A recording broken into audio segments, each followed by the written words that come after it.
Oh. Jadi kan setelah saya resign, saya punya usaha rumah makan, dan puji Tuhan, Tuhan izinkan tumpur.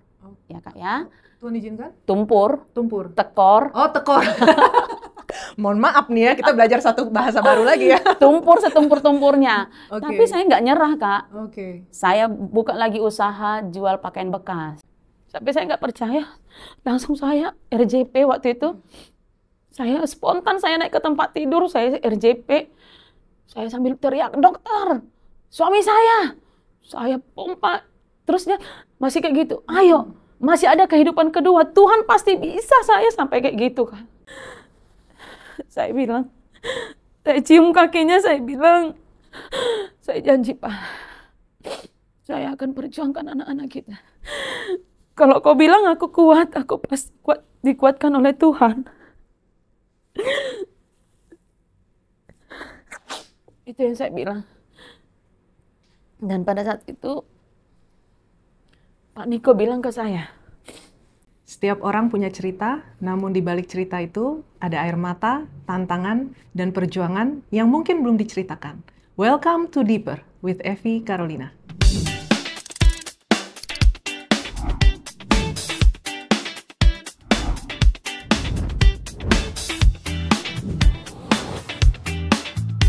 Welcome to Deeper with Evi Carolina. Kembali lagi ke Deeper with Evi Carolina, dan saat ini sudah bersama dengan aku sosok perempuan yang luar biasa tangguh ya, seorang shogun dari AFC dan juga ninja daripada AFC. Dan sudah bersama dengan kita Ibu Dewi Luciana. Thank you Bu Dewi, udah kasih, menyempatkan Kak Evi. waktu untuk hadir ya. Ibu berangkat naik pesawat kemarin malam atau hari ini tadi? kemarin malam, Kemarin malam dari Pekanbaru. Pekanbaru. Wah, luar biasa nih, jauh-jauh dari Pekanbaru untuk hadir di podcast AFC ya. Pengen tahu juga nih lebih lagi tentang Kak Dewi. Jadi nggak apa-apa ya, ntar kita flashback aja Kak. Kita ngobrol-ngobrol santai aja. Boleh, Kak Evi, aman. Karena jauh-jauh kapan lagi kan? Kak Dewi udah jauh dari Siap. Pekanbaru ya. Nah, jadi Kak Dewi, kalau misalkan saat ini Kak Dewi sendiri kan saat ini sudah berapa tahun di AFC? 4 tahun. 4 tahun ya di AFC ya. Nah, boleh kita flashback dulu nih ya, kembali ke awal-awal. Awal mulanya sebetulnya Bu Dewi ini kenal AFC dari mana? Saya kenal FC ini dari Ibu Herti. Oke. Jadi waktu itu berawal dari memang saya sakit Oke. dan juga memang saya di titik minus. Minus secara keuangan ya. Keuangan, Oke, ya. kalau boleh tahu sakit apa waktu itu, Kak? Saya sudah lama Kak Evi menderita asam lambung. Ah. Jadi dulu saya itu sering dirawat, diinfus juga Iya. karena sensasi asam lambung saya. Wow. Sampai anxiety gitu. Oh, sampai anxiety. Apa yang terjadi kalau udah mulai anxiety itu? Cemas berlebihan, pokoknya rasanya sudah Takut mau mati aja gitu. Ah, iya. Banyak banget sih Kak, karena kebetulan aku juga dulunya asam lambung gitu ya. Oh. Tapi mungkin nggak sampai ke anxiety gitu ya. Dan ini aku rasa asam lambung ini salah satu kayak penyakit sejuta umat. Nggak tahu apa karena stres atau karena apa, tapi banyak banget ya Kak ya. Kalau saya pikir saya sendiri karena stres Kak Evi. Sudah berapa tahun mengalami asam lambung? Kurang lebih setelah saya kerja ya, kurang Oke. lebih dari tahun 98. Oh, 98 sampai akhirnya kenal Sampai akhirnya AFC. kenal AFC ini saya tuntas sudah 4 tahun. Wow. Tidak pernah lagi merasakan sensasi itu. Dan tahun berapa tadi? 2021. 2021 ya. Jadi Wow. kurang lebih sekitar 27 tahun ya, 25 tahun gitu lah. Dan udah sampai berobat kemana-mana tuh Kak? Sudah, sekitar kalau dokter spesialis Pekanbaru itu sudah saya jalanin. Kan saya juga kerja sebagai Iya. perawat. Iya. Jadi saya juga sering konsultasi ke dokter spesialis tentang keluhan-keluhan saya gitu Kak. Kadang saya sampai gangguan pola tidur kan. Oke, sampai udah susah tidur ya. Iya. Apa yang terjadi ketika Kakak mengalami anxiety dari asam lambung itu? Gelisah. Gelisah. Gelisah, lambung kita ini kan sudah nggak aman. Mm-mm. Perasaan kita gelisah, pikiran kita kemana-mana. Jadi apa yang Kakak lakukan ketika sudah mulai mengalami anxiety? Ada sosok yang luar biasa yang ngajarin saya, itu Iya. suami. Suami Kakak, Iya. oke. Dia kadang pegang tangan saya, pejam aja mata gitu. Nanti dia suruh saya minum air hangat, dia ngomongin saya, dia doain saya gitu-gitu aja. Menenangkan lah kayak, Iya. karena penting juga karena Psikologi saya secara ditenangkan. kadang asam lambung udah ke anxiety bikin kita jadi makin panik. Iya, Ya kan? panik. Iya. Nah, makin kita panik, makin kita stres, makin Makin menjadi nggak dia. bisa. Nah, jadi kayak Makin- muter-muter di situ iya, aja di ya. situ aja dia. Jadi kamu kalau makin kayak gitu makin gelisah makin nggak bisa. Terus dia pegangin tangan saya tuh, udah sini aja katanya gitu. Puluhan tahun itu kayak ibaratnya udah harus kayak berdamai aja dengan apa Makanya yang dulu ada. saya tuh badannya kurus kering Kak Evi. Karena susah makan, Susah bingung makan, juga makan iya. apa, takutnya kambuh gitu ya. Benar Kak. Ya itu cara diet yang seharusnya tidak terjadi ya. Jadi itu diet nggak normal. Iya, karena nggak sehat juga kan secara Iya, pikirannya. Oke, tapi aku pernah dengar Kak Dewi ini sebelumnya perawat. Iya. Oh, oke. Sudah berapa tahun menjadi perawat itu? Saya kerja dari tahun 98 sampai 2012. 14 tahun saya kerja. Wow, sebagai perawat ya? Sebagai perawat di salah satu klinik di perusahaan terbesar yang ada di Riau. Di Riau, oke. Dan itu kerja udah dari sering nggak tidur gitu ya? Iya. Kita sip-sipan kan di situ kan sip-sipan, tapi terakhir saya ada kurang lebih 5 tahun sebelum saya resign itu saya kan sebagai koordinator perawat. Jadi saya di situ sudah general. Kerja pagi pulang sore. Kalau sebelumnya kan saya shift, ada shift pagi, siang dan malam gitu. Nah, sampai akhirnya kenal produk AFC ini dari awalnya dari produk ya, kenal Dari AFC produk, dari produk iya, ya. dari produk. Dan kakak waktu itu ambil berapa paket coba pertama kali? 1 paket dan modalnya ngutang. Ngutang. Kenapa? Karena memang Kak Evi di situ titik ekonomi saya itu benar-benar minus Kak. Minus secara finansial ya. Jadi kakak harus ngutang dan orang baik itu adalah keluarga atau teman? Keluarga. Adik saya. Adik kakak. Tapi berawal dia nggak percaya. Tapi saya bilang saya yakin ini solusi. Saya akan coba. Saya sebenarnya manusia anti produk Kak Evi. Oke. Jujur ini produk pertama sekali yang saya konsumsi.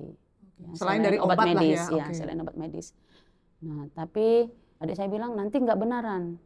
Saya bilang ini benaran karena secara medis ini farmasi.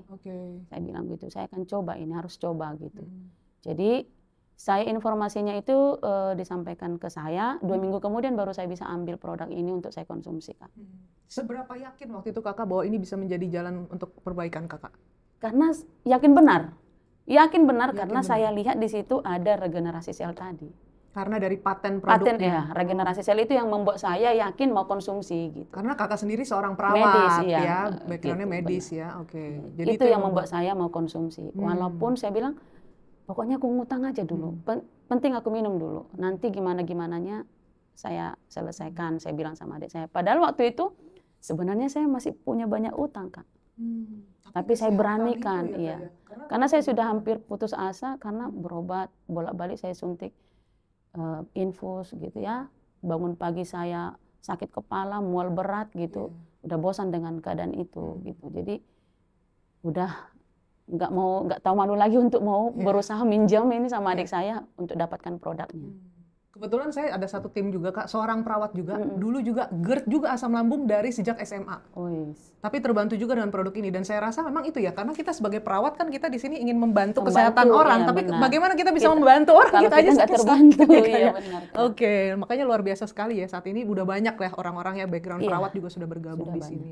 Oke, nah dari situ Kak Dewi, berapa lama kakak mengalami perbaikan? Nah, makasih Kak Epi. Jadi kita konsumsi ini produknya awal November sampai ke saya 2021. Di hari ketiga, hari keempat, hari kelima saya itu justru agak beda, malas, ngantuk gitu ya kan. Kok kayak gini badannya gitu, kok bawaannya seperti ini kayak orang hamil gitu. Tapi karena saya mikir ini nutrisi, nggak mungkin ini membuat saya makin rusak gitu ya kan, pikiran saya seperti itu. Saya tetap konsumsi. Nah ternyata selanjutnya di hari ke-7, ke-8 itu saya minum itu sepasang pagi, sepasang malam. Jadi 2 kali sehari ya? Jadi 2 suba, 2 utsu Kak saya minum kan. Jadi saya pikir ini kan nutrisi, nggak mungkin ini memperburuk keadaanku. Nah, saya tetap konsumsi pagi, malam, pagi, malam. Di hari ke-7 saya mulai enakan. Enakan itu saya nggak sakit kepala kalau bangun tidur. Kok rasanya puas tidurnya ini, kok rasanya enak bangunnya gitu ya. Kok enak, biasanya sakit kepala gitu, ini kok enak. Nah sampai di hari penghabisan, hari ke-14 itu suami saya bilang gini, coba dulu. Biasanya kalau saya makan nenas, potongan nenas itu 2 potong aja sudah ngilu nih perut. Nah coba kita jus nenas. Karena saya bilang ini badanku udah ringan, udah enak. Wah ini kalau sampai kambuh lagi nggak lucu juga ya. Jus nenasnya. Tapi saking penasaran ya. Saking penasarannya. Terus saya paling suka juga itu daun ubi tumbuk itu kan Kak. Apa tadi Kak? Daun ubi tumbuk Daun itu ubi. makanan khas Batak tuh ya. Jadi Kalau dulu saya makan itu harus saya makan anti untuk lambung saya. Oke. Ya kan? Nah jadi datang suami saya, coba kita jus nanas. Di jus nanasnya kok sorenya badanku makin enak gitu, nggak terasa apa-apa. Nah disitulah saya merasakan perbaikan yang luar biasa dari Konsumsi konsumsi produk produk ini. Padahal waktu itu kakak juga belum sadar nggak kak bahwa kakak ngutang 1 paket, kakak minum 2 kali sehari itu habis dalam 2 minggu loh. Saya bilang, pokoknya harus ada perbaikan yang aku dapat. Aku harus yakin seperti itu dalam hati saya. Karena ini kalau aku sakit gimana aku mau kerja? Kalau aku sakit gimana aku mau berobat, nggak ada duit gitu ya kan? Sementara anak kuliah kak. Anak kuliah butuh biaya. Iya betul sekali. Ma, deadline bayar uang kuliah tanggal sekian. Sabar ya nak, pasti kita bisa bayar. Nah tapi dalam pikiran, ngutang ke siapa saya? Ini sementara uang kuliah nggak ada gitu ya.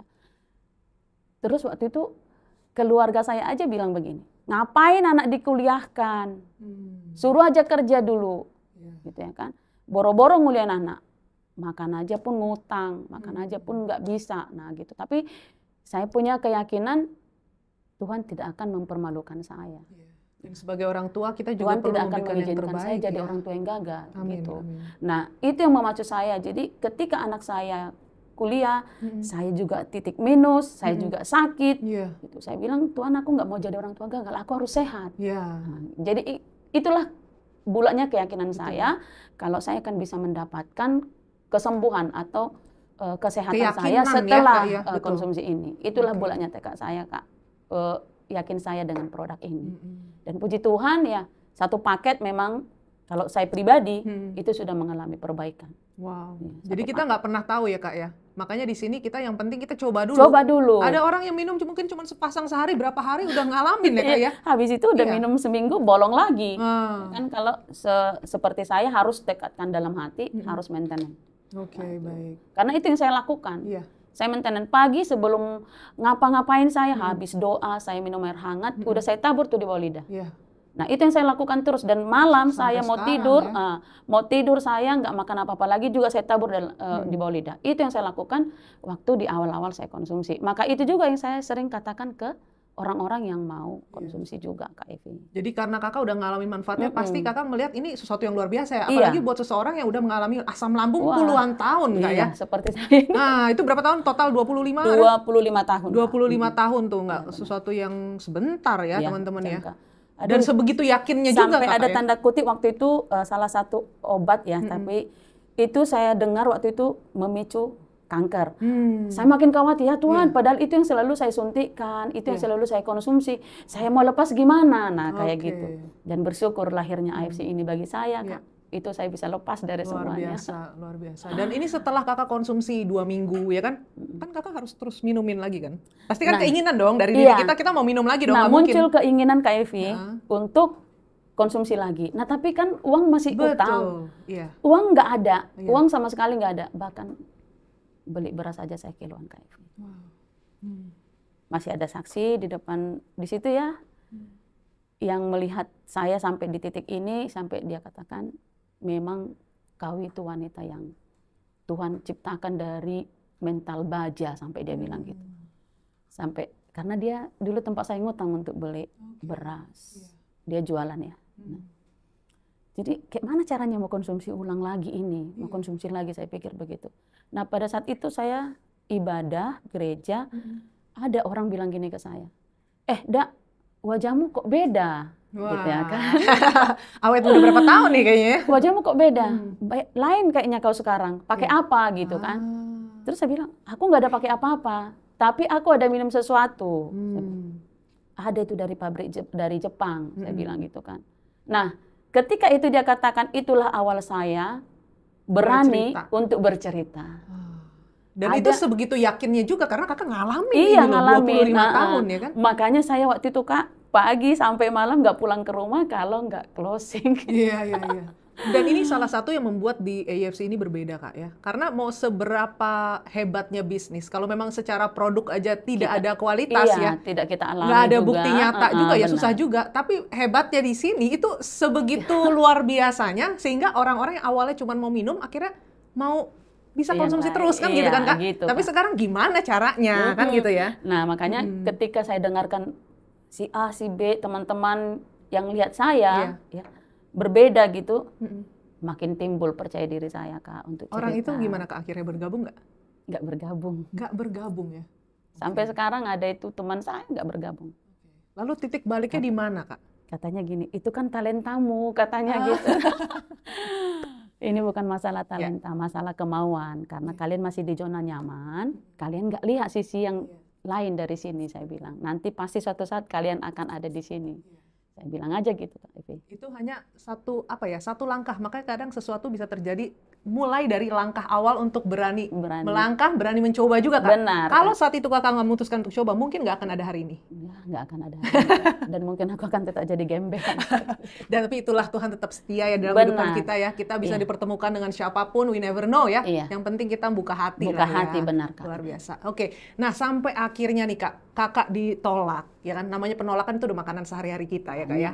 Tapi karena memang di sini kita lihat bahwa di sini kita bisa menjadi solusi untuk perbaikan, transformasi dari minus Kakak bilang tadi ya kan. Pasti itu kita timbul satu keyakinan dan untuk kita juga terus melangkah kan pastinya. Benar, Kak. Nah, bagaimana sampai akhirnya Kakak menemukan orang? Karena orang yang akhirnya mau bersama-sama di sini untuk menjalankan loh ya. Nah, makasih Kak Evi. Jadi saya mengerjakan ini tidak mengkotak-kotakkan orang. Jadi saya ketemu siapa saja, saya cerita. Ketemu siapa saja, mau di mana saja saya cerita. Baik itu saya kenal, baik itu tidak saya kenal. Pokoknya saya cerita. Secara offline dan secara online. Pagi saya sudah keluar rumah itu Kak. Pagi saya sudah keluar rumah. Jam 9 paling lama saya sudah keluar rumah. Karena itu Kakak juga udah nggak ada kerjaan lain ya? Nggak ada kerjaan lain lagi Kak. Udah cuman sudah ini aja? Jadi dulunya kan sebelum kita mengenal AFC ini, saya kan punya usaha Kak. Usaha rumah makan. Jadi kan setelah saya resign, saya punya usaha rumah makan dan puji Tuhan izinkan tumpur. Ya Kak ya. Tuhan izinkan? Tumpur. Tekor. Oh, tekor. Mohon maaf nih ya, kita belajar satu bahasa baru lagi ya. Tumpur setumpur-tumpurnya. Tapi saya nggak nyerah Kak. Saya buka lagi usaha jual pakaian bekas. Jual monja kalau Kakak tahu pakaian bekas. Nah, itu modal 2 bal waktu itu sekitar 18 juta. Hah? Baru cuman baju tok tuh ya? Iya, baju-baju bekas yang dari bekas, 18 juta? Iya, 2 bal kan, 2 bal gitu. Jadi, dan itu pun puji Tuhan tekor juga. Nah, rumah makan tadi modalnya berapa Kak? Modal rumah makan itu kurang lebih 35 juta Kak. Karena kan saya sewa ruko di situ. Nah, sewa ruko, siapkan meja, siapkan alat masak semua, piring-piring segala macam, etalase juga ya kan. Jadi itu saya kurang lebih 35 juta. Tapi Kakak pada saat itu keuangan kan minus tuh? Orang tua saya yang tolong saya. Ya kan? Orang tua saya karena dia nggak sanggup lihat saya. Bapak saya, pahlawan saya Kak. Walaupun saya gagal di konvensional 1, konvensional 2 saya gagal, saya tetap berjuang. Apa lagi yang harus saya lakukan Tuhan gitu. Bergumul terus. Nah, akhirnya saya dipertemukan dengan ini. Dan puji Tuhan saya sehat dari penyakit yang saya alami. Nah, itulah yang membuat saya berani bercerita ke siapa saja Kak, di mana saja.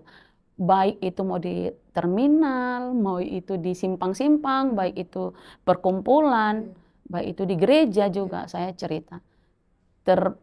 Mereka nerima dia atau enggak ya Kak ya? Marah, dia nerima, dia oke, itu urusan kedua. Yang penting dalam hati saya katakan, aku harus ceritakan. Karena aku sendiri sudah rasakan Tuhan. Sudah terbantu lah ya. Aku nggak mau juga hanya aku yang rasain. Kau sudah bebaskan aku dari penyakitku. Kau sudah bebaskan aku dari kemiskinanku. Karena mulai pada saat itu closing 1 paket, ada bonusnya. Luar biasa. Sampai saya itu nggak upgrade diamond loh Kak. Itu karena nggak punya uang tuh juga. Berapa lama tuh Kak? Tapi aku penasaran. Dari awal sampai akhirnya ketemu orang yang mau gabung. Saya mulai bergerak November setelah saya sehat Kak. November 2021? 2021 akhir. Nah tapi maksimalnya saya di Desember Kak. Maksimalnya saya memaksimalkan untuk berjuang di sini berjuang full heart saya itu Desember. Dan itu mulai dari cerita ke orang-orang terdekat? Cerita ke orang-orang terdekat, tetangga gitu? Iya. Mulai teman di gereja, teman waktu kuliah, teman waktu kerja gitu. Nah, mulai dari mereka-mereka. Dan member perdana saya itu bukan teman terdekat. Oh, Dari Papua sebenarnya. wow. Itu bukan kenal Teman kakak? kuliah, Oh, teman kuliah. Tapi tinggal di di Papua. Papua. Wah, luar biasa. Itu Itu luar dia. biasa Jadi ya, bukan Kak, ya. orang terdekat. Jadi saya selalu katakan ke teman-teman, jangan berharap orang terdekat mensupport kita duluan. Iya, iya, Belum iya. tentu. Betul. Luar biasa. Karena saya juga merasakannya, Kak Evi. Iya. Nah, dari situ akhirnya awalnya teman kuliah ini yang dari Papua ini gabung karena ada keluhan atau memang dia butuh bisnis? Butuh bisnis. Nah, Oke. waktu itu dia nggak ada keluhan. Cuma saya katakan, kamu kan perawat aktif. Oh, di perawat juga ya? Iya, kamu kan perawat aktif, ASN dia, Kak. Mm-mm. Kamu perawat aktif dan ini bukan untuk orang sakit saja, kamu juga bisa konsumsi. Waktu itu kan modalnya 3.400.000 Kak Evi Iya, ya, masih satu oke. paket ya kan. Jadi, dan ini juga nggak sebesar apa sih ini 3.400.000 bagi kamu, Iya. saya bilang gitu. Kalau bagi aku iya, saya bilang. Nah, kamu bisa-bisa aja. Nah, saya kasih edukasi, akhirnya ya udah aku ambil satu paket dulu. Nah, mulai dia cerita waktu itu, dan dia upgrade itu ke hak yang paling maksimal itu kurang lebih sekitar 2 minggu kemudian dia sudah langsung upgrade waktu itu. Karena dia lihat potensi dari sini atau karena produknya bagus? Karena produknya bagus dia kasih ke temannya yang hipertensi waktu itu. Nah, jadi dia upgrade.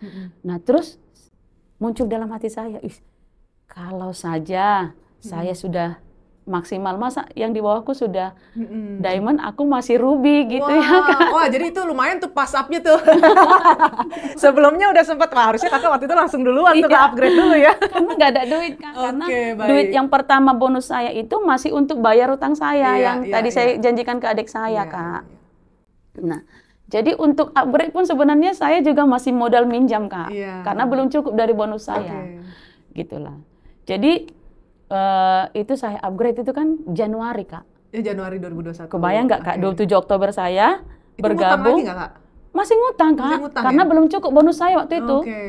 Nah, masih ngutang juga. Saya janjikan itu cicil 3 bulan. Iya. Tapi puji Tuhan, Tuhan mampukan nggak sampai 3 bulan. 1 bulan selesai karena di Februari bonus saya 26 jutaan waktu itu. Wow, setelah dari Desember mulai gas ya, 2 bulan kemudian Iya, ya, 26 juta dalam sebulan. Iya, itu Februari saya 26 juta Kak. Wow. Jadi saya bayarkan langsung waktu itu upgrade diamond saya. Wah. Itu pun belum menikmati gimana ya Kak untuk upgrade bisnis, karena di sini kan potensial luar biasa ya. Iya, benar. Cukup sekali aja, tapi kan bagusnya Kak itu 2021 masih cuman berapa Kak? Iya. Kalau dibandingkan sekarang ya. Nah, makanya buat teman-teman di sini tuh jangan nunda-nunda ya kan. Nunda-nunda nanti Nah, betul. ketinggalan. Nah, tapi sejak Kakak upgrade itu jadi lebih semangat nggak sih? Lebih semangat. Ini mau nggak mau nih udah keluar duit di sini Iya, gitu kan. harus luar biasa, lebih lagi menggila Kak Iya, waktu iya, itu. Jadi makanya saya waktu itu Februari kan sudah langsung achieve tiket Turki. Wih, Nah, itu waktu dari itu. mana Kak? Penasaran aku nih. Offline dan online Kak. Online juga? Karena saya keluar juga, pokoknya saya keluar rumah, sebelum saya keluar rumah saya sudah bikin status di media sosial saya. Media sosial apa waktu itu? Facebook masih waktu Facebook itu. ya? Oh, udah mulai pakai online. Bikin, ya? kan. Jadi terus pokoknya sebelum saya berangkat nih dari rumah, saya sudah bikin status. Sudah buka status, sudah telepon-telepon yang Iya. seminggu 2 minggu yang lalu saya edukasi, Iya. saya coba follow up, gitu-gitu Kak. Kebanyakan itu dari orang-orang di Pangkalan Kerinci situ Kak? Enggak Kak, Oh enggak? dari luar. Malah Jadi dari luar ya? dari luar, maka sebenarnya tim saya paling besar itu bukan di Pekanbaru Kak. Oh. Tim saya paling besar itu Medan dan NTT. Kalau Pekanbaru itu rank ketiga dari kekuatan tim saya. Oke, baik. NTT, Sama Medan. Sumatera Utara, Pekanbaru. Oke. Jadi, Nah, itu luar jadi saya biasa nggak juga fokus nih. di situ. Iya. Tapi itu dari online juga ya Kak? Online juga. Online juga Saya ya? pikir lu nggak mau, ngapain gue bertahan di situ gitu. Saya cari orang lain gitu. Jadi yang di Medan NTT itu kebanyakan dari awalnya online? Online. Wow, nggak dikenal tuh Kak ya? Ada yang saya Ada yang dikenal, kenal, tapi yang ada saya juga kenal. yang nggak Ada dikenal ya. iya, Oke. benar. Nah, sampai akhirnya perjuangan sampai udah di level Shogun saat ini kan udah luar biasa Kak. Berapa tahun tuh akhirnya tuh? 2021 akhir, 2021 akhir Kak Evi, 2022 saya samurai. wow, cepet loh Kak. Iya, Ya? 2022 saya samurai, di bulan September saya sudah samurai. Wow. 2021, 2022. 22, Nah 2023, 2024, dan 2025, puji Tuhan masih bertahan di Shogun Kak Evi. Wow. Nah, boleh cerita sedikit nggak Kak? Karena dari awal, dari samurai sampai ke Shogun itu kan juga kita nggak bisa cuman sendiri ya. Iya, Pasti butuh benar. tim juga. Benar. Apa yang Kakak lakukan waktu itu? Kalau di situ Kak Evi memang kerjaan saya sampai nggak kenal rumah Kak Evi. Oh, jadi roadshow kemana-mana ya? Kemana-mana saya, dan kebetulan juga suami saya mensupport saya, Kak. Oke, ya itu Jadi, paling penting ya, karena iya. biar bagaimanapun kan kita ibu ya, Iya. seorang istri. Kakak punya anak berapa, Kak? 3. 3, oke. Jadi suami saya mensupport saya. Kadang baru 2 hari di rumah saya sudah berangkat lagi. Kadang 3 hari di rumah saya sudah pergi lagi. Nanti 2 minggu, 3 minggu gitu. Dan 15 Juli 2023 saya shogun pertama, Kak Evi. 15 Juli 2023 ya? Saat itu LOP Padang, saya masih ingat banget itu. Wow. LOP Padang 15 Juli 2023 saya achieve rank shogun. Nah, aku penasaran sih. Kakak gabung di Ninja itu sesudah achieve atau sebelum achieve shogun? Sesudah shogun, Kak. Oh, sesudah shogun akhirnya kakak di-invite gitu ya. Dipilih langsung oleh GM kita Pak Niko ya. Iya, Kak Evi. Nah, boleh cerita sedikit gak gimana tuh? Kakak kan udah achieve shogun, langsung masuk lagi ke Ninja. Nah, ini kan dulu sendiri ya, Kak ya. Kita ngerjainnya sendiri, ya kan, apa-apa sendiri. Nah, bergabung di Ninja ini kan juga Dipantau itu keras. panggilan yang luar biasa, ya kan? Langsung dipimpin juga oleh Iya, GM benar, kita, Kak. dibina juga. Iya, benar. Gimana sih Pak Niko, sosok Pak Niko buat Kak Dewi? Kalau makasih Kak Evi ya. Kalau sosok Pak Niko itu bagi Tenang aja, saya, Kak. bagi saya pribadi itu kalau kita nilai dari perasaan itu manusia yang paling jahat. Aduh, Kalau dari perasaan. perasaan ya. Tapi kalau kita lihat, Kenapa sih Kak? Jahatnya itu kenapa? Galak? karena Atau gimana? kalimatnya kadang kan membuat kita memang benar-benar kena pukul gitu Kak. Iya, Ya, iya, tapi kalau kita dari sisi lain kita lihat potensi apa yang mau kita ambil, potensi apa yang mau kita dapatkan, kita bagi saya Bapak itu sebagai penyelamat saya Kak. Wow. Ya. Dan memang kata-kata Bapak itulah yang membuat saya bisa masih berdiri sampai Keras sekarang. tapi bener gitu ya. Iya, nggak ada yang diedit-edit Kak. Dan itu fakta real Iya. sebenarnya. Dan itulah memang kejadian yang ada gitu. Dan Aku penasaran sih Kak, tapi aktivitasnya. Bedanya nih waktu Kakak sebelum gabung Ninja sama sesudah Kakak di Ninja, emang aktivitas sehari-hari itu Wah. apa? kalau aktivitas itu Kak Evi nggak ada waktu kita yang tersisa Terbuang, sedikit nggak ada pun. yang tersia-siakan gitu ya. Karena masuk minggu neraka, masuk bulan neraka. Pokoknya semua neraka Kak. Minggu neraka, bulan neraka kita nggak dapat. Hukumannya lagi kita harus bayar. Apa yang harus dilakukan untuk bisa Nah. lolos di situ? Ya kita harus, misal gini Kak Evi, minggu neraka kita harus dalam 1 minggu kita harus closing misalnya 6 paket misalnya. Oke. Satu hari misalnya 3 paket misalnya Oke. begitu. Jadi kalau kita nggak dapat 3 paket satu hari itu kita kan Ngutang harus lagi. ngutang, Jadi harus makin bayar banyak gitu ya? Makin banyak numpuk kan. Heeh. Jadi kita harus lakukan apa? Bagaimana kita bisa closing ini? Oke. Artinya ya kita harus melakukan lebih dahsyat lagi dari hari sebelumnya Kak. Nah, yang saya lakukan apa? Saya keluar. Saya keluar rumah, saya makin ini di online, baik TikTok, itulah waktu itu kita online live di Facebook, live di TikTok juga, Iya, iya. bareng dengan testimoni-testimoni, bahkan sampai di jalan saya pernah itu menuju Aceh, waktu itu Iya. pernah saya mau roadshow Aceh, perjalanan karena kita kan sudah punya jadwal nih, Iya. jam Kapan roadshow 11 gitu ya? jam 11 kita mau live Iya. dengan si A misalnya begitu. Ya kita harus jam 11 ini kan sudah siapkan waktu. Sementara kita dalam perjalanan, kita harus sudah cari tempat signal yang bagus Iya. untuk kita bisa live. Jadi waktu itu saya di tengah jalan pernah live di mobil gitu. Wow. Itulah yang sering kita lakukan Tapi karena hati-hati juga tuh Kak, kadang suka kena pelanggaran tuh. Iya, Sampai kita nyetir, itu pernah Kak, saya makanya kena. kita kan berhenti tapi kita cari tempat yang memang signalnya cukup. Oke. Jadi semasa saya masih di pendidikan Ninja ini nggak ada waktu yang bisa untuk santai. Kak. Tadi saya sempat dengar Kakak bilang tentang jadwal. Itu jadwal memang disarankan untuk bikin atau memang Kakak, maksudnya jadwal hari-hari aktivitas kita Iya. sehari gitu ya? Kita harus buat Kak. Oh itu langsung Pak Niko juga minta? Iya, kita harus buat jadwal kita. Dalam sehari, kapan pesan kita suara, live? Kita harus bikin voice note di grup-grup kita, di grup-grup kecil kita. Dari pagi itu sudah Di mulai tim kita ada. gitu? Iya, Pesan suara apa? memotivasi atau mengerjakan, ini loh aku sekarang kerja. Lagi ngapain Aku sekarang gitu ya? kerjakan Oh. ini, kalian mau kerjakan apa gitu. Jadi mau kasih tahu ke tim kalau kita juga kerja gitu Kak. Jadi itu pun kita harus kirim di grup Ninja ini Kak. Oh di grup Ninja itu? Apa yang kita kirim di grup kita, itu kita kirim di grup Ninja. Dan beliau dengar, Oke. kalau nanti nggak pas, apa ini gitu, nggak pakai gitu. Kita Pesan dikoreksi. suara ini menarik sih. Jadi bukan nggak boleh tuh kirim pesan aja ya, maksudnya kayak secara tertulis gitu ya? Pesan Harus suara. pesan suara? Voice note. Wow. Jadi itu yang harus kita lakukan setiap hari. Memberikan voice note ini supaya mereka mengetahui apa yang kita lakukan, Kak Evi. Jadi kita kan nggak perintah orang. Iya. Ini loh aku sekarang kerja. Oke, baik. Nah, baru ya itulah yang kita lakukan. Baru deh kita punya jadwal live 2 kali sehari. Bukan 2 kali sehari, misalnya jam-jamnya untuk live jam berapa, jam 3 atau jam berapa, kita tinggal tentukan. Nanti Bapak kita kan dikasih flyer nih, dibuatin flyer kalau kita mau live dengan siapa. Jadi mau nggak mau harus jam itu ya Kak ya? Kalau misalkan Benar, Kak pas Evi. jam itu nggak bisa, terus gimana? Nggak bisa, Kak Evi. Nggak bisa, harus. Pokoknya lagi nggak panggilan. nggak ada. Jadi misalnya nih teman saya yang Ninja 1 juga live, saya juga support di situ nanti, Kak. Oh, jadi ikut hadir sesama Ninja gitu ya untuk support gitu ya? Oh, saling support juga. Jadi memang kalau di Ninja itu seperti keluarga. Oke. Dan itu Kakak selalu lakukan? Nah, gimana nih? Karena kan ya namanya kita ini ya kayak mungkin kita tiba-tiba lagi nggak enak badan atau apa gitu. Pernah nggak ngalamin?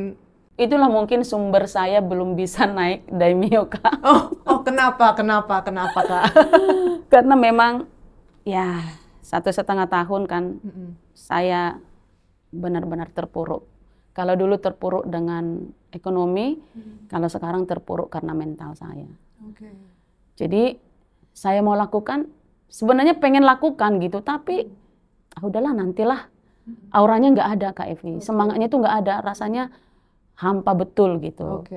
Sebentar Kak, kalau kita bicara lagi kembali ke Shogun tadi ya, ini kan ada satu momen yang aku tiba-tiba teringat aja nih ya. Di mana momen yang mengharukan ya, aku ingat saat itu aku hadir di acara Spirit of Samurai Danau Toba ya, di mana Kak Dewi Luciana ini langsung dikasih surprise dari suami tercinta, tiba-tiba datang ya, naik ke atas panggung kasih bunga. Itu Kakak tahu nggak? Nggak tahu, Kak. Tidak tahu? Tidak tahu. Jadi waktu itu suami saya yang langsung ngomong ke Pak Niko. Oh, suami sendiri yang request gitu ya? Saya mau kasih surprise sama istri saya. Karena Kakak mencapai Shogun ini?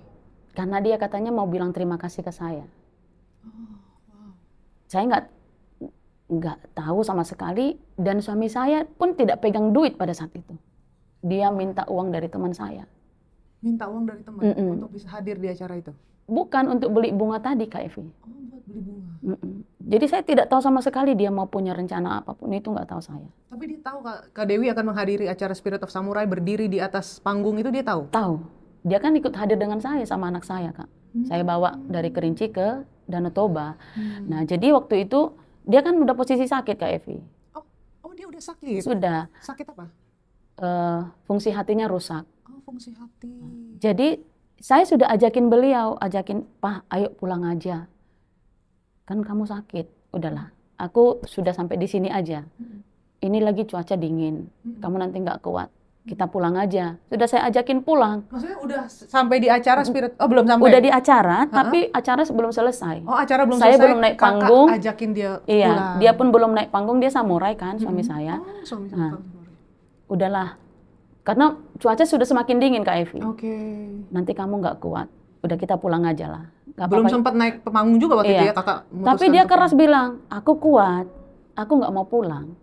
Aku mau acara ini sampai selesai. Kamu kok parah kali loh, Pak. Kamu nggak jaga kesehatan. Ayolah, pulang aja. Saya paksa pulang, tapi nggak mau pulang. Kondisi sakitnya memang seperti apa, Kak? Dia sudah meriang di situ, Kak. Oh, meriang. Udah agak hangat badannya saya pegang. Itu bahkan sebelum berangkat ya? Sebelum berangkat juga sudah sakit. Udah sakit, tapi dia... Dan memang pada saat itu saya katakan, karena kan kita mau achieve Cina, mau ke Cina juga waktu itu kan. Saya sudah bilang ke beliau, habis Spirit Samurai kita ke Penang. Saya mau Bapak supaya cari second opinion lah, karena kita sudah 1 tahun berobat di Pekanbaru dengan internis. Saya bilang kita ke Penang ya, biar nanti di Cina Bapak kuat. Berapa lama memang selama ini berobat di Pekanbaru? 1 tahun, Kak Evi. 1 tahun. Dan konsumsi produk kita ini 63 paket. 63 paket? Iya. Wow, 2 kali 3, 6, 126 box. 63 paket, Kak Evi. Jadi sampai pernah di LOP Medan aja Pak Niko sendiri bilang ke suami saya, abang harus sehat. Nanti kakak Delus ini sukses, masa abang nggak ada? Jadi harus sehat. Pernah dia bilang begitu, karena juga waktu itu sudah sakit kan. Nah jadi Selama 1 tahun itu dia menjalani pengobatan medis? Pengobatan medis. Sambil rutin. konsumsi produk ya? Rutin, ya. Oke. Rutin. Nah, jadi waktu itu saya ajakin pulang, Kak. Saya paksain pulang, nggak mau pulang. Nanti kamu sakit kayak mana, Pak? Aku nggak sakit, aku sehat kok. Aku bisa. Padahal udah meriang. Iya, saya sudah pegangin kan, nggak mau pulang. Ternyata dia punya sesuatu yang dia simpan buat saya. Dan tidak pernah seromantis itu, Kak. Selama berapa tahun pernikahan? Kita menikah tahun 2000, Kak. Tahun 2000, itu kejadian 2024 ya? 24 tahun ya menikah ya, nggak pernah seromantis itu kasih bunga. Nggak pernah kasih bunga, nggak pernah kasih apa-apa ke saya secara barang ya, Kak ya, nggak pernah. Karena suamiku itu sebelum aku nikah dia kerja. Tapi pada saat kami pernikahan, anak saya hamil anak pertama, masih usia 3 bulan kandungan saya, suami saya dipecat. PHK karena data direkturnya yang harus dia bawa untuk meeting pagi hilang dari komputer, dihapus sama temannya. Jadi dia merasa nggak mau lagi kerja. Udah aku di rumah, mendukung aku dari rumah, seperti itulah, Kak. Jadi saya ambil alih jadi tulang punggung keluarga. Menghidupi 3 anak ya, Kak ya? Tapi tetap dia support saya di rumah. Pokoknya dia selalu memperhatikan saya gitu, Kak Evi. Dan itulah yang tidak bisa saya lupakan ya. Oke, sampai akhirnya waktu itu Kakak berdiri di atas panggung itu di deretan para ninja ya. 3 orang waktu itu ninja ya, salah satunya Kak Dewi ya. Lalu pada saat momen dia naik ke atas panggung kasih bunga itu. Terkejut, Kak. Saya pikir, ini kenapa Tuhan? Saya benar-benar nggak ada kepikiran yang aneh-aneh, tapi kenapa ini? Tanya-tanya dalam hati saya. Saya sampai merasa nggak percaya. Benar nggak ini? Benar nggak ini? Seperti itu, Kak Evi. Makanya saya bilang, setelah turun dari panggung itu, setelah di rumah, saya bilang, kenapa Pak? Kok kasih kayak gitu? Emangnya nggak bisa? Ya tapi nggak pernah loh Bapak kayak gitu. Saya bilang, nggak apa-apa lah. Sehat-sehatnya itu. Nah kayak gitulah. Dia kan ngomongnya seperti itu. Merasa dia menyembunyikan. Dia menyembunyikan sakitnya, menyembunyikan perasaannya kayak gitu. Walaupun sebenarnya dia sudah khawatir, tapi dia berusaha nggak khawatir. Berusaha kita supaya melihat dia nggak khawatir gitu, Kak. Nah, ayo Pak kita ke sana. Aku sehatnya. Ngapain kau paksa-paksaku ke situ? Nah, dia suka kayak gitu, Kak Evi. Jadi harus saya yang maksain dia. Berobat pun saya yang harus maksain. Kayak gitu. Kalau saya lagi roadshow, saya video call di mana posisinya. Harus sudah istirahat. Wow. Saya seperti itu. Perhatian dari pasangan kita juga membuat kita juga jadi semangat ya, Kak ya? Iya, itu Kak.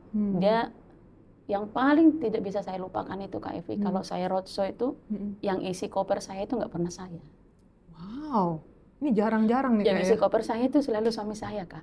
Wow. Jadi dia selalu bilang, dia lihat nanti tuh kalau ada hari Minggu, nanti ini bajumu gereja. Nanti ada LOP nggak di situ? Ada Pak. Nanti ini bajumu LOP ya. Jadi dia yang susun semua, Kak. Maka itu yang nggak bisa saya lupakan. Kalau saya roadshow sekarang ini, atau saya mau kemana gitu misalnya, koper saya itu pasti saya mau berangkat baru saya buat. Kalau suami saya itu udah ready. Prepare semua ya, Kak ya? Sampai semua itu sudah tersediakan. Pokoknya semua nggak ada yang ketinggalan. Pastinya nggak akan ada yang ketinggalan. Dia selalu udah letakkan itu. Udah aku letakkan baju gereja, sudah aku letakkan baju untuk LOP ya. Dan dari sejak kejadian setelah balik dari Spirit of Samurai, Kakak menjalani roadshow tuh masih? Masih ku jalani roadshow sebelum kami ke Penang waktu itu. Oke. Setelah dari Penang masih ku jalanin roadshow. Oke. Ada 1 minggu. Karena kita ke Penang itu di awal, kita kan LOP, Spirit Samurai April. Nah, itu di bulan Mei, saya bawa dia. Ke Penang. Dan apa diagnosa dokter saat itu? Diagnosa dokter saat itu mengarah ke kanker hati. Kanker hati. Jadi, makanya saya marah. 1 tahun saya bawa dia berobat ke internis. Dan kok nggak saya dapat informasi ini gitu, Kak. Jadi saya tanya, ada obat yang harus saya beli, yang harus saya konsumsi sama suami saya, Pak. Dok, saya bilang sama dokter di Penang, ada. Yang ini kamu simpan. Saya tunjukkan obat-obat medis yang sudah saya bawa, yang sudah dia konsumsi rutin. Iya. Saya kasih tunjuk, ini kamu simpan. Nah terus saya kasih tunjuk si Utsu dan Suba ini. Karena saya, kalau ketika dokter ini suruh di stop, saya pasti stop kan. Saya pikir begitu dalam hati saya, karena saya terkejut dengan hasil yang diberikan ke suami saya. Dia bilang di hasil laboratorium itu ada 2 bagian hatinya ini yang mungkin masih bisa bertahan. Nah, tapi kalau bagian yang lain sudah rusak total. Dan waktu itu diagnosa dokter udah stadium berapa, Kak? Dia nggak sebutkan stadium, Kak. Tapi udah ada metastasis belum? Kayak belum. Menyebar kemana-mana belum? Belum ya? Belum. Nah, setelah itu saya tunjukkan ini dan dia suruh saya kasih itu minimal, si Utsu itu minimal 8 saset. 8 saset Kakak kasih? Dia suruh saya harus kasih minimal 8 saset. Oh, si dokter ini yang nyuruh? Iya. Dan itulah makanya membuat saya, Kak, masih mau. Sekalipun telinga saya ini mendengar orang percuma minum itu, mati juga suaminya, percuma dia bekerja, tak peduli sama suaminya, ditinggalin suaminya sakit. Anak-anaknya suaminya udah tahu sakit suaminya, anak-anaknya diurus sama suaminya. Dia pergi entah kemana. Orang nggak tahu kalau saya berjuang, Kak Evi. Hanya orang-orang yang benar-benar peduli dengan saya yang tahu kalau saya berjuang. Yang lainnya menilai saya seakan-akan saya mau lepas tangan, pergi begitu saja meninggalkan suami saya kondisi sakit. Seakan-akan nggak peduli ya. Iya. Padahal yang kita lakukan juga ini demi keluarga. Iya. Kalau suami saya bilang, ngapain kau dengar-dengarkan itu? Kata suami saya gitu sama saya. Yang penting kan saya, aku dan anak-anak ada untukmu terus. Nah, itulah yang menguatkan saya, Kak. Jadi Kakak konsumsi produk Utsukushi itu sampai kasih suami 8 saset sehari. Dan itu rekomendasi dari dokter bahkan ya? Dan itu sampai di rumah sakit di Medan, waktu dirawat, itu juga masih saya kasih, Kak. Masih saya kasih. Dan sempat terjadi perbaikan, tapi itulah rencana Tuhan. Cuma marahnya saya, 1 tahun saya bawa berobat, kenapa nggak ada hasil? Tidak ada informasi tentang ini juga. Mungkin kalau dari awal kita bisa lebih lebih mengambil tindakan gitu, Kak Evi ya. Justru sebenarnya saya bawa ke Penang itu supaya nanti ketika menikmati trip China ini dia bisa kuat. Bukan aneh-aneh pikiran saya juga. Nah, ternyata setelah pemeriksaan dokter hasilnya membuat saya sangat-sangat terkejut, terluka, Kak. Iya. Dan akhirnya waktu itu Kakak memutuskan untuk balik ke Medan karena ke Medan, Kak, karena kan dari Pekanbaru susah untuk ke Penang kan harus transit. Jadi kalau dari Medan kan cepat, Kak. Nah, jadi saya bilangin ke suami, kita kemana? Pekanbaru atau Medan? Medan aja. Medan aja, kita nginap di rumahnya Inang Jojo Raja gitu ya. Kita nginap di situ karena dokter masih sarankan kita untuk check up bulan depannya. Ke Penang lagi. Ke Penang balik lagi, ya? iya. Jadi kita siap di situ ya, nggak apa-apa. Kita tinggal di Medan, anak di Pekanbaru. Nah, saya bilang begitu. Ya di situ kami, Kak Evi. Dan itu menjalani pengobatan setiap hari? Nggak setiap hari, karena kan obat dari dokter Penang masih ada. Nah, ketika saya lihat kondisinya makin drop, saya paksa dia harus ke rumah sakit. Karena suami saya paling anti ke rumah sakit, Kak Evi. Nggak mau dirawat. Paling tidak mau dirawat. Tapi waktu itu ketika saya bilang kita ke rumah sakit, ya Pak, iyalah. Dia berapa lama tuh, Kak, kondisi sejak dari Penang sampai akhirnya memutuskan untuk ke rumah sakit tuh karena kondisi makin drop? Kurang lebih ada 10 hari, Kak. 10 hari? Minggu, ya. Dan akhirnya dirawat di rumah sakit? Dan hanya 1 minggu dirawat di rumah sakit. Selama seminggu tuh full di rumah sakit tuh ya? Di rumah sakit.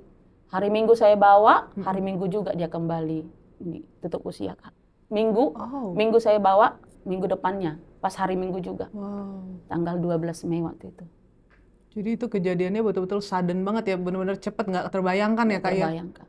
10 hari ternyata akhirnya Tuhan memanggil dia kembali.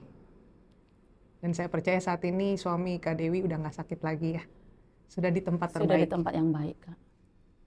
Dan bagaimana saat ini dengan kondisi Kak Dewi? Karena biar bagaimanapun hidup harus terus berjalan. Berjalan, benar. Demi anak-anak yang kita sayang juga ya, Kak ya? Benar, Kak. Masih ada 3 anak. Masih ingat saya waktu LOP di Pekanbaru, waktu Pak Ernest datang ke sana, saya sampai didoakan sama Pak Ernest juga. Itu ibu harus kuat. Doa Pak Ernest sama saya, kalau di tempatmu itu tidak mendukung kamu, pindah, pergi dari situ. Cari di tempat di mana kamu bisa bangkit. Tuh pesan Pak Ernest sama saya. Tapi saya masih ada di Pekanbaru sampai sekarang itu karena apa? Karena anak saya masih sekolah, Kak. Oke. Dan mungkin kelak bisa pindah tempat. Oke. Jadi sejak dari saat itu, kejadian itu, kakak berapa lama akhirnya memutuskan balik ke Pekanbaru? Kan suami saya meninggal itu tanggal 12 Mei kita kan bawa ke Pekanbaru, Kak. Oke, udah langsung bawa ke sana. Udah langsung bawa ke Pekanbaru. Sebenarnya sih teman-teman keluarga juga bilang supaya di Pakam aja, di Lubuk Pakam, di Medan aja dikebumikan. Tapi saya dan anak-anak bilang ketika kita nanti rindu jauh kali kita ke sana. Jadi saya bawa kembali ke Pekanbaru, Kak. Jadi dikebumikan di Pekanbaru. Apa yang berubah setelah kejadian suami dipanggil? Karena aku yakin itu nggak mudah bagi kakak, bagi mental kita juga ya. Saya itu, Kak Evi, seperti manusia tak bertenaga, Kak Evi. Makan aja susah ya. Makan hal yang paling mudah untuk makan. Orang sudah siapin, rasanya nggak sanggup untuk nelan. Orang bilang lagi, sampai ada teman juga cerita ke saya, mana mungkin lagi dikerjakannya AFC itu. Kan suaminya meninggal, nggak ada juga artinya. Percuma juganya dia kasih, berarti kan nggak bagus seperti itu. Banyak hal-hal yang mematahkan dan menghancurkan hati saya, Kak. Mental kakak juga. Iya, dan itulah, apalagi kalau kayak saya ya, kita orang Batak ini, kalau status single parent itu rasanya seperti dikucilkan. Kayak gitu, Kak, ya. Saya, aduh. Sampai saya ke gereja saja waktu itu, suami saya dikebumikan itu hari Rabu. Nah, keluarga sama anak-anak saya ngajak saya ke gereja hari Minggunya. Saya ibadah saja, cepat kali dia langsung keluar dari rumah. Padahal yang bawa saya itu ke gereja, anak saya bahkan di gereja pun saya untuk duduk saja rasanya saya nggak bertulang. Tapi orang bilang, cepat kali keluar dari rumah. Sampai kayak gitu. Banyak hal-hal negatif yang menghancurkan saya. Sampai pada saat itu, kadang ada keputusasaan, Kak Evi. Udahlah, terserahlah sama Tuhan. Terlalu sulit hidup ini gitu. Tapi saya melihat wajah anak-anak saya, Kak. Mereka masih butuh biaya untuk masa depan. Ya. Masih banyak impian saya dan suami yang belum terwujud. Ketika suami saya mau tutup usia, dia cari kepala saya dan pegang kepala saya ini. Dia katakan, kamu wanita yang kuat. Dia panggil saya Mak Ucok. Ya. Mak Ucok, kamu pasti bisa ya. Kamu kuat. Kamu wanita yang kuat. Waktu dia letakkan tangannya di kepala saya ini, saya sudah merasa dunia ini udah runtuh, Kak Evi. Gak ada lagi. Ternyata Tuhan akan buat aku jadi single parent. Walaupun masih pada saat itu, dia masih ada di tempat tidur itu. Ada nggak satu pesan terakhir yang suami ucapkan sebelum dia menutup usia? Itu yang dia pesankan ke saya, Kak. Bahkan saat napas terakhirnya, dia gitu, saya bilang, Pak, apa lagi yang harus kulakukan? Ngomonglah, bilang apa yang mau kulakukan. Saya bilang waktu itu ke dia. Dia hanya menolehkan wajahnya seperti ini ke saya. Saya cuma cium pipi kanan, pipi kirinya. Habis itu dia sudah nggak ada lagi. Dia hanya minta saya untuk cium pipi kiri, pipi kanannya saja, Kak. Itulah terakhir. Sampai saya nggak percaya. Langsung saya RJP waktu itu. Saya spontan, saya naik ke tempat tidur, saya RJP. Saya sambil teriak, dokter, suami saya pompa. Terus dia masih kayak gitu, ayo, masih ada kehidupan kedua, Tuhan pasti bisa, saya sampai kayak gitu, kan. Saya pompa. Ketika dokter datang, sudah nggak tertolong lagi. Tapi saya merasa bersyukur Tuhan izinkan saya pompa dia. Dan dia masih ada nafas. Pak, ayo semangat. Ada kehidupan yang kedua, pasti ada, saya bilang. Tapi dokter waktu itu nggak langsung datang, Kak. Dokter waktu itu nggak langsung datang waktu saya RJP. Sampai mereka datang, sudah nggak bisa lagi dilakukan apa-apa.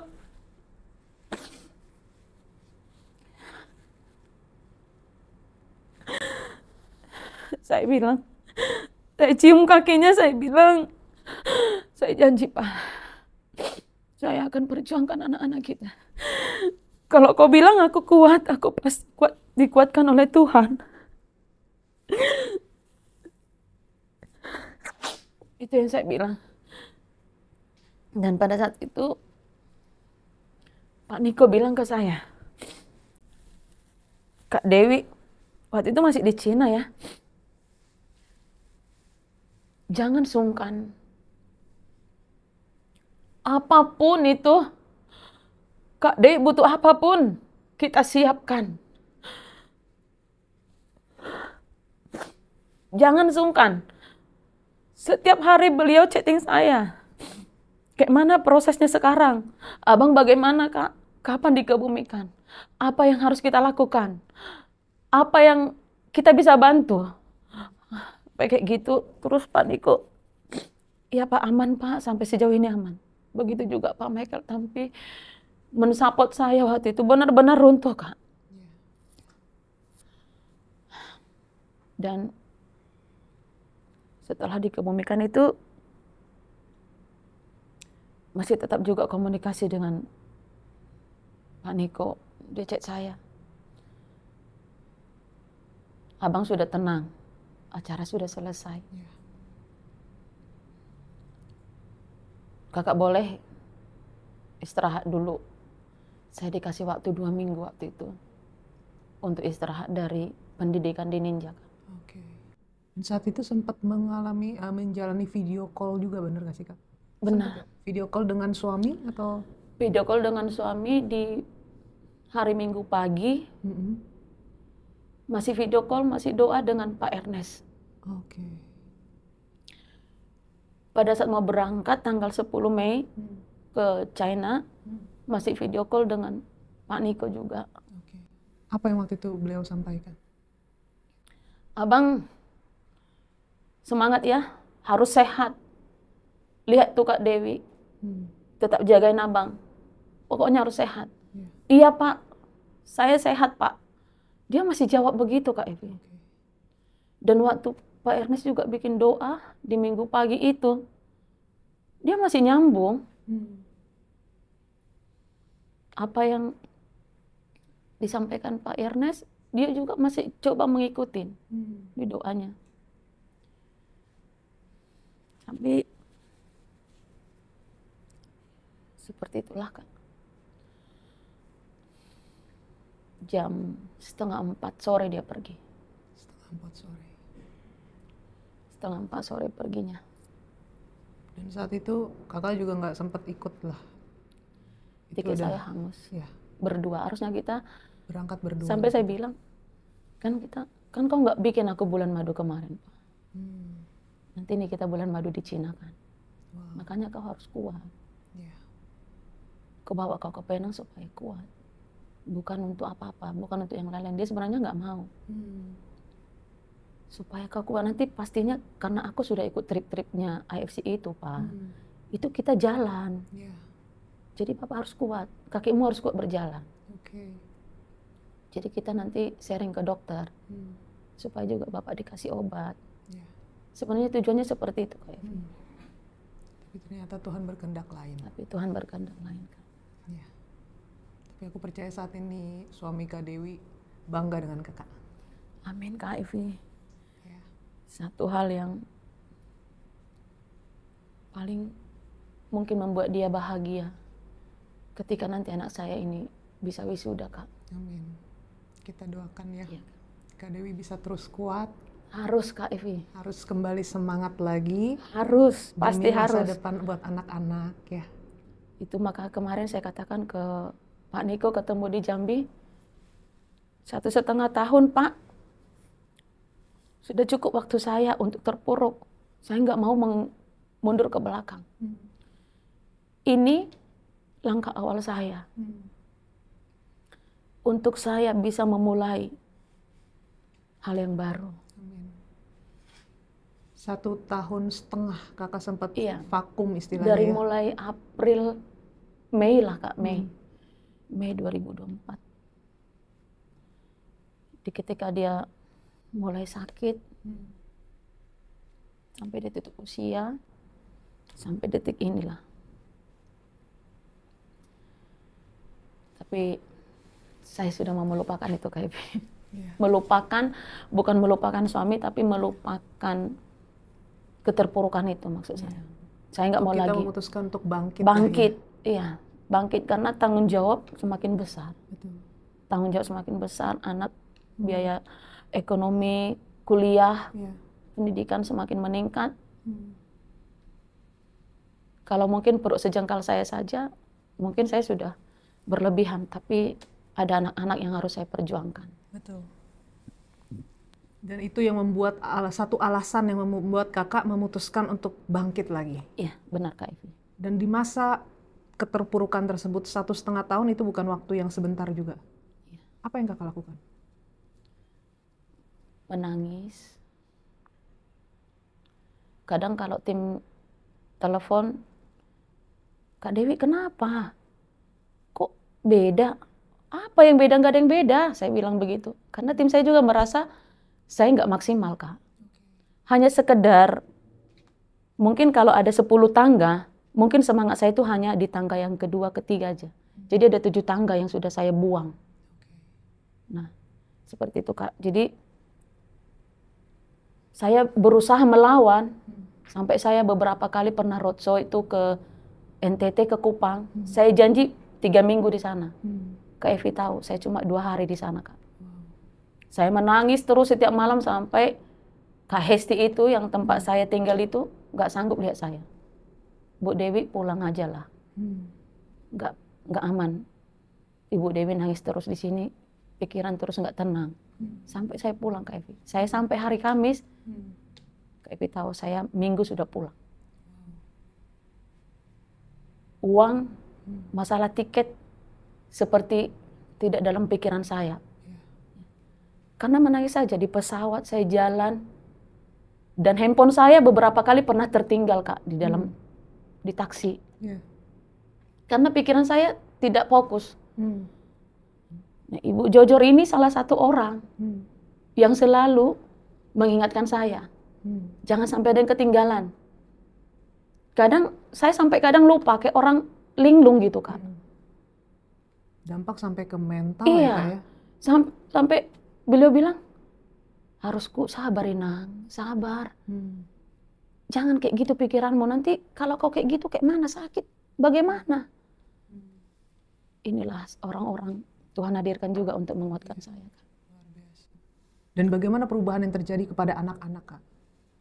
Anak-anak saya, apalagi yang perempuan. Mah, sedih kali ya, nggak punya papa ini. Sampai dia, waktu papanya pergi itu kan lagi UAS Kak Evi. Dan dia kan otomatis nggak bisa ikut UAS. Dia kasih ke dosennya pemberitahuan kalau papanya pergi dan minta waktu untuk UAS setelah dia balik ke Lampung. Dosennya hanya baca tanpa merespon. Dan itu membuat nilai dia tidak baik. Sampai dia katakan, kayak nggak punya bapak ya dosenku itu mah.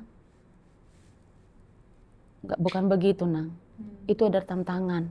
Saya berusaha juga Kak Evi untuk membuat semangat dia, walaupun sebenarnya hati saya kok gitu ya, kayak gitu. Tapi di depan dia sampai saya katakan, bukan Nang, jangan. Itu dosenmu itu memberikan kamu sebuah tantangan supaya kamu lebih lagi peka. Itu aja saya katakan. Yalah mah kayak gitu. Yang paling ngaruh ke anak yang perempuan, terus yang paling bontot, yang paling kecil ini, figur seorang ayah ini, anak saya ini SMA Kak Evi. Anak laki yang terakhir. Dia SMP kan, bapaknya pergi SMP. Lagi masa mencari jati diri. figur seorang laki-laki, figur seorang bapak yang sudah tidak dia temukan. Jadi saya harus merangkap sebagai bapak dan sebagai ibu itu, saya harus berusaha. Nah, menenangkan ini saya selama 1,5 tahun ini sambil menenangkan dia juga, Kak. Ada kita, tapi ada anak-anak kita juga butuh kita ya, Kak. Iya, Kak. Ya. Saya sampai katakan, kalau mama nggak sehat, kalau mama nggak kerja, kamu jangankan sekolah, makan saja kamu nggak bisa. Coba, siapa yang peduli sama kamu? Nggak ada kan? Sampai saya bilang begitu. Nah, mudah-mudahanlah semakin dia bisa menilai. Ini dia kelas 1 SMA sekarang. Dan inilah anak-anak kita itu juga yang menjadi motivasi kita Motivasi untuk benar, kita Kak tetap Evi. kuat ya, Kak Iya. ya. Dan pelajaran terbesar apa, Kak, yang Kakak dapatkan selama 1,5 tahun ini, Kakak ibaratnya kita berduka ya, Kak ya? Jadi pelajaran yang paling saya dapatkan itu setelah kepergian suami ini, Kak Evi, bahwa ternyata setiap waktu itu adalah memang kesempatan, Kak. Jangan menyanyiakan waktu Iya. yang ada ya, Kak ya. Apalagi waktu itu kan tanggal 29 Mei, suami pergi 12 Mei. 29 Mei kan saya trip Holy Land, Yerusalem kan. Di situ memang saya bilang sama Tuhan, Tuhan, ketika Engkau sudah membuat aku seperti ini, kalau secara manusia ini adalah kehancuran saya. Itu teman satu kamar saya tahu persis itu doa-doa saya, Kak Evi. Saya mau setelah saya dari sini, saya bukan Dewi Luciana yang lama.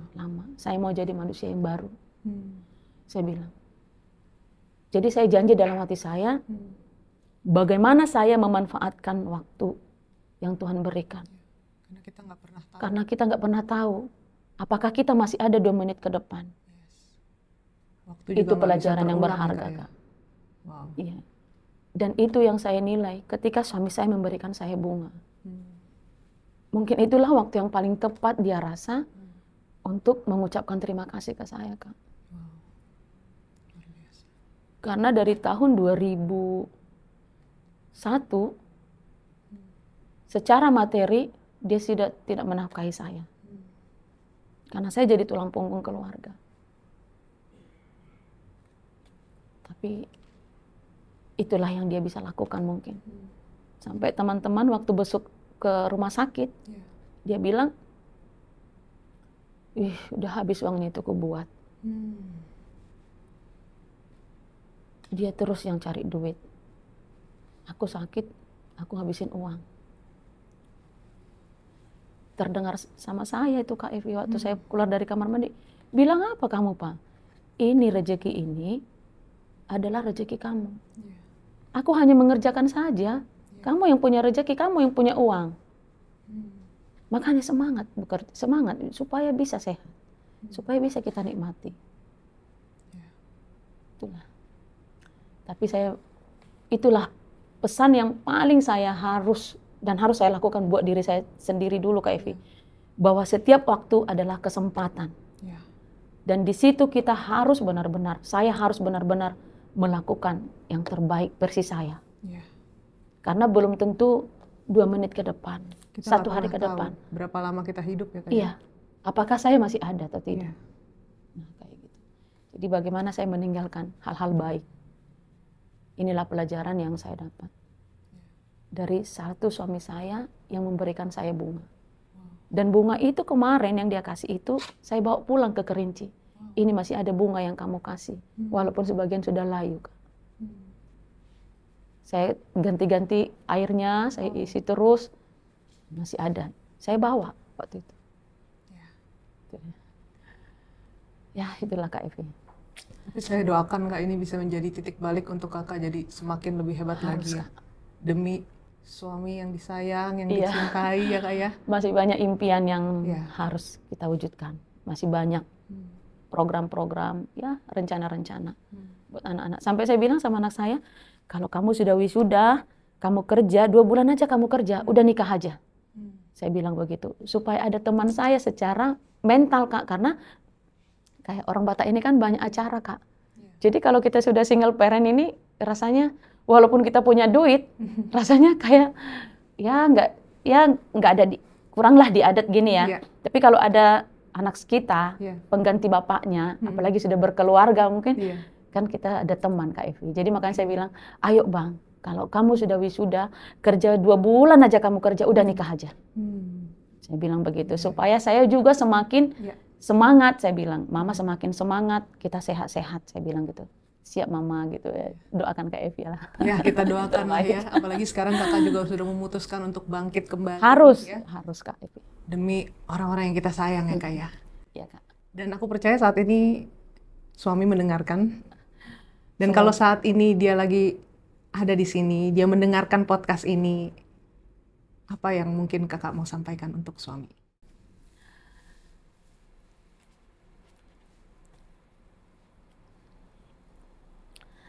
Buat suamiku, aku hanya bisa bilang, terima kasih.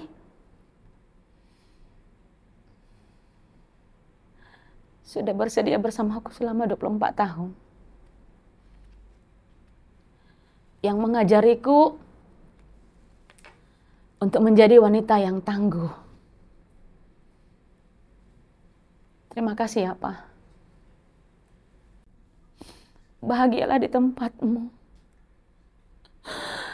Aku dan anak-anak akan berjuang. Mewujudkan semua impian kita.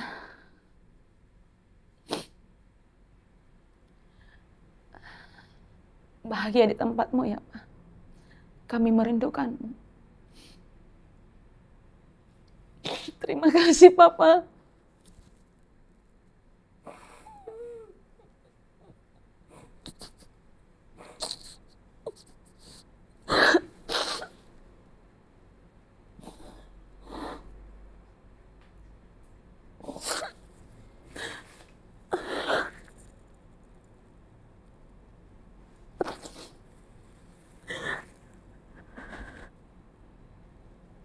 Terima kasih Bu Dewi karena sudah berbagi cerita.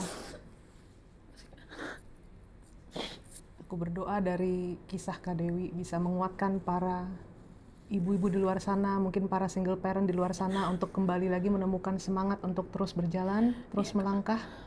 Karena waktu yang kita diberikan oleh Tuhan itu akan menjadi satu yang bisa kita lakukan ya Kak ya, menggunakan waktu itu karena kita nggak pernah tahu berapa lama kita hidup di dunia ini. Nggak pernah tahu. Dan buat teman-teman saat ini yang sedang mendengarkan podcast ini, kita tahu bahwa kehilangan ya mungkin meninggalkan luka, tapi cinta yang tulus itu nggak pernah hilang. Jadikan itu menjadi kekuatan untuk terus kita melangkah. Dan buat para ibu-ibu di luar sana, tetap semangat dalam menjalani hidup, karena kita masih ada kesempatan untuk kita kembali pulih. Kita bisa kembali sembuh lagi untuk menemukan makna hidup yang sesungguhnya. Semoga kisah hari ini bisa memberikan teman-teman semangat yang baru, untuk teman-teman terus semangat, untuk teman-teman punya pengharapan di dalam Tuhan, karena Tuhan tidak pernah meninggalkan kita. Benar. Sampai jumpa di episode selanjutnya. Saya Evi Carolina. Terima kasih Bu Dewi. Terima kasih Kak Evi. Thank you Kak. Tetap semangat.